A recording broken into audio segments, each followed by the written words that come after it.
रोजगार क्षेत्र की आवाज़ के लिए 67 करोड़ की मिले हैं। बिल्कुल विशाल ये कि मोहताज साहब को मिलता नहीं था, कोई बड़े दर्जनों मिले भी हैं, अनुदान किया जा रहा है। उत्तर प्रदेश में कितने मछुआरों को अनुदान दिया गया? जो है इसमें मछली पालन के लिए अनुदान दिया गया। कितना दिया गया? लोग इससे कितना करोड़ रुपया दिया? मैंने पूरे प्रदेश के लोगों को लगभग 210 करोड़ के आसपास रुपये पूरे प्रदेश के लोगों को दिया है, तो मंडल के हिसाब से है। और चूँकि कुछ ऐसी बड़ी परियोजनाएँ हैं कि उसको 4-5 किस्तों में दी जाती है, तो पहले दिया जाए, दूसरी बार जब फाइनल हो जाता है, तो ऐसे में हमारे पास हर जिले में हम जो मेला है उसमें 4 तरह के मछुआरों को बुला रहे हैं। एक तो जो आवेदन किए हैं वो नहीं पाए हैं, उन्हें बताया जाए कि लॉटरी के सिस्टम से आप आवेदन भरते रहो, कम संख्या में देना होता है, आपको मिलता रहेगा। दूसरे जिनको मिल गया है वो बिना भ्रष्टाचार के मोबाइल से ही अपने ऐप से फार्म भर ले और अपने बिना किसी बिचौलिए के सीधे डायरेक्ट फार्म भर। लेकिन ऐसा होता नहीं, जब तक मछली पालन वाले विभाग में आपके लोग नहीं जाएंगे, नहीं मिलेंगे, डायरेक्ट नहीं होता, वो साइड ही नहीं चलती। मेरा ऐसा नहीं है। आपने आवेदन हो गया, आवेदन में किसी ने आपत्ति नहीं की, जब उनका था कि आवेदन का टाइम और बढ़ा दिया जाए, 5-15 दिन का फिर आवेदन बढ़ा दिया। आवेदन बढ़ा के उनके आवेदन कोई नहीं कर सकता कि हमारे लिए आवेदन नहीं हो। प्लस हमारे यहाँ DLC होगी, DLC के बाद इनकी लॉटरी निकाली जाती है। किसी अगर 10 दुकान दिया हमने, अब आवेदन 100 आ गए, तो उसमें लॉटरी सिस्टम हमारे यहाँ पहले आया, तो पहले पाव था।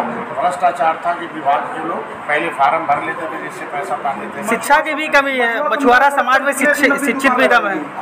मछुआ समुदाय सड़क पर कितने दिन अपनी दुकान लगाए? के लिए हम मंडी की व्यवस्था की है, मछुआ कल्याण कोष के लिए इसीलिए स्थापना की है कि पहले जो मत्स्य विकास निधि थी कोई नीति नहीं बनी थी, तो अभी मैंने बैठक में उसकी नीति बनाई है कि जो पैसा मत्स्य विकास निधि का है उससे हम उनकी मंडी, उनके लिए फ्रीजर, उनके लिए सारी व्यवस्था हम उनको ट्रांसपोर्टेशन। नेताजी, आप निषाद समाज के नेता हैं, निषादों का मत्स्य पालन के अलावा ये नौकरी पेशा में कितने % लोगों को आपने नौकरी छीनने वालों के लिए मैंने पर्दाफाश किया।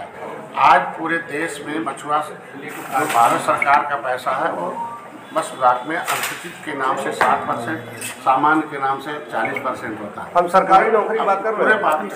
पूरे देश में इनको 60% सब्सिडी मिलती है। उत्तर प्रदेश में पिछली सरकारों ने इनको जबरदस्ती बिना किसी संविधान में संशोधन के OBC में डाल दिया। पैमान OBC जहाँ संविधान में अनुसूचित जाति की सूची में सूचीबद्ध है, उन्हें OBC में डालना गलत था। मैं जब आंदोलन किया तब जाके राज्यपाल ने उससे विसंगति कहा, नहीं, ये पिछड़ी नहीं है, अनुसूचित है। तो इसी को लागू कराने के लिए जनगणना में इनकी जाति जनगणना जो 23% अनुसूचित जाति के फंडामेंटल राइट है और 1931 से लेकर अब तक जनगणना होती, आगे भी होगी। पिछड़ी जाति की जनगणना नहीं हो रही थी, सामान्य की नहीं हो रही थी, तो मेरे लोग पिछड़ी में नहीं गिने का राष्ट्रपति ने आदेश कर रखा है, राज्यपाल ने कर रखा है। तो हम ये जो आंदोलन है, इनको अगर हक लेना है इनसे, वो आगे आए। और हमने अगर एक आंदोलन किया, रेल आंदोलन किया, तो रेल आंदोलन के बाद राज्यपाल को लिखना पड़ा, फिर एक तरीके से जन समर्थन एक लोकतांत्रिक ढंग का आंदोलन है कि हमारी गिनती जो है इन लोगों के मछुआरों का नाम OBC खारिज किया जाए और अनुसूचित में हम मझवार किराया के नाम से गिनती करने का आदेश जारी किया जाए। क्योंकि मुख्यमंत्री जी पहले आवाज उठाते, जब मैंने उनके सामने रखा तो उन्होंने RGI को लिखा, RGI ने लिखा। नेताजी, सब कुछ आप कह रहे हैं, लेकिन सरकारी नौकरी में कितने % आपके लोग आ पाए? आज के दिन में पहली बार जब से हम लोग सरकार में आए हैं तब से बहुत ऐसे लोग हैं कि जो सिपाही में, DM में, अधिकारी में 2-4 नाम के साथ के आ जाते हैं, जिसका शिक्षा ही छीन लिया गया हो। जब संविधान में लिखा है कि जो देश को आज़ाद कराने वाली जातियाँ हैं, कानून से जुड़ी जातियाँ, ये क्रिमिनल कार्य घोषित जातियाँ, इनका भूमि जमीन जायदाद तब अंग्रेजों ने छीन लिया था। और संविधान में लिखा कि इनके बच्चों को सरकारी पैसे से पढ़ाया जाएगा, सरकारी नौकरी दिया जाएगा, हर महीने वजीफा दिया जाएगा, इनकी बहन बेटियों की इज्जत अनुसूचित जाति अधिनियम, अत्याचार निवारण अधिनियम से सुरक्षित है। छीनने वाले सपा बसपा कांग्रेस तो हटाया है, जब उनसे सत्ता छीनी है तब इनका हिस्सा दिला पाएंगे। ये जवाब सपा बसपा को देना चाहिए, कांग्रेस को देना चाहिए। 73 साल से किस संविधान में संशोधन करके इनके नाम को OBC में डाला गया है? इसीलिए गलत है, इनका अधिकार जमीन जायदाद नौकरी छीनने के नाते OBC में डाल दिया गया। सामाजिक न्याय समिति का रिपोर्ट कहती है कि OBC में कौन मिल्कमैन का कब्जा है, लेदरमैन का जो है इसी में कब्जा, तो ये कब्जा कराने वाली जो सरकारें थी उनको हटाएंगे तभी तो इनका हिस्सा दिला पाएंगे। हटाया है 70 साल से इन पैमानों को, अब धीरे धीरे ये सत्ता में आएंगे तो अपना हिस्सा पाए। जब तक अनुसूचित जात में गिनती नहीं होगी, अनुसूचित जात में संविधान में इनका हिस्सा सुरक्षित है, कमजोर है, इनके लोग लड़ते रहे, गुजरते रहे, ऐसे लोगों को हिस्सा देने के बाद संविधान ने किया ये संवैधानिक अधिकार यात्रा है। इसी शिक्षा होगा तब नौकरी पाएंगे, शिक्षा ही नहीं है। अब लिख दिया पिछड़ी खाएंगे खिचड़ी, जिसके बाप के पास पैसा होगा पढ़ेगा, नहीं तो सड़ेगा, तो ऐसे तो नहीं होगा ना।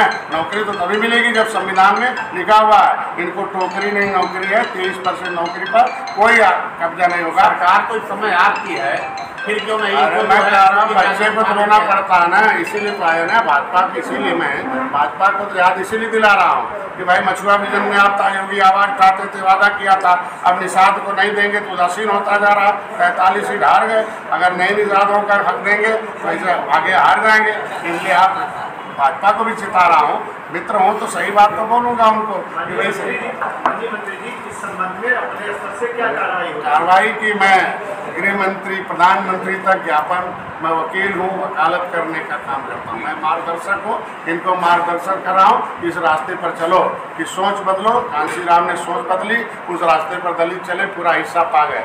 यादव भाइयों ने सोच बदली, मुलायम सिंह को नेता मान लिया, आगे चले गए। हमारे समाज में जब दलितों में विभीषण खत्म हो गए, यादवों में विभीषण खत्म हो गए, तब उनका हिस्सा मिला।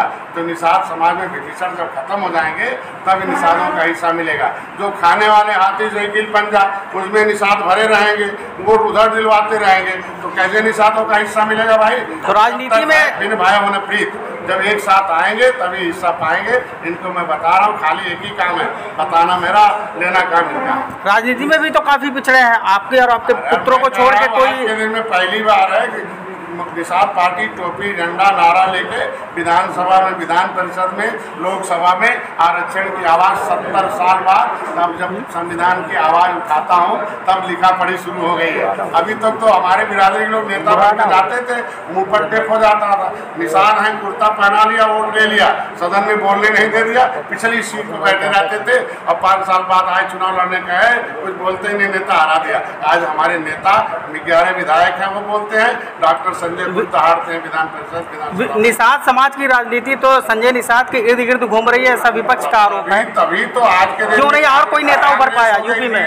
साइकिल हाथी हो गई 0, साइकिल हो गई हाफ, अब भाजपा हो गई 7। अब आगे देखो क्या हो। तो माना जाए कि अगले 2027 के चुनाव में संजय निषाद और उनके पुत्रों के अलावा भी कोई निषाद समाज से विधानसभा में। दूसरे पुत्र हैं, विनोद बिंद को साइकिल सवार थे 10 साल, 10 करोड़ खा भी गए साइकिल वाले, उनको टिकट नहीं दिया, डॉक्टर संजय विनोद बिंद को लाए विधायक बना दिया, आज सांसद हैं।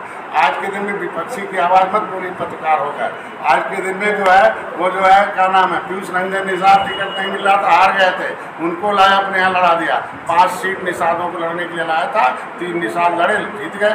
तो और निषादों के घर गया था टिकट लेके, नहीं लड़े तो हम क्या, कोई और लड़ने आया हो तो बताए ना, लड़ाए तो हारने के लिए थोड़ी है, जीतने के लिए है। अब आएंगे नहीं लड़ने, जोड़ा उठाएंगे हाथी साइकिल पंजा का। अब 5 दिन पहले आएंगे, डॉक्टर साहब हमें जिता दो, कैसे जीतेगा भैया? आज ही आओ तुम।